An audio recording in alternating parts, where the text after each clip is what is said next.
كم مرة كان نفسك في حاجة وبعد ما قلتها فتحت السوشيال ميديا لقيت إعلان ليها هي؟ أكيد كتير ده حصل معاك، مش أنت بس اللي حصل معاك كده، لا كمان كتير غيرك. فهل منصات السوشيال ميديا بتتنصت علينا ولا هم فاهميننا أكتر من نفسنا؟ الحقيقة إنك لما بتدخل على أي موقع أو منصة سوشيال ميديا إنك بتدوس نكست نكست نكست نكست، أو يعني بتوافق على الشروط والأحكام وخلاص من غير ما تقرأ. يعني أنت بتوافق بكل سهولة إنهم يوصلوا لأي شيء على موبايلك، حتى المايك اللي بتتكلم منه، حتى الفيديو اللي أنت بتسمعه دلوقتي ده عندهم الحق إنهم يعرفوا أنت بتسمعه ليه وإمتى.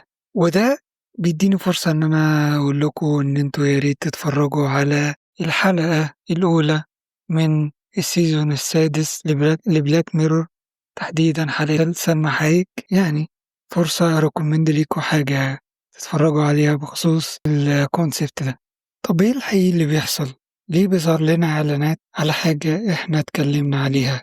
إيه اللي بيحصل إنك تفاعلت مع شيء أنت كنت محتاج تشتريه على موقع ما أو على السوشيال ميديا؟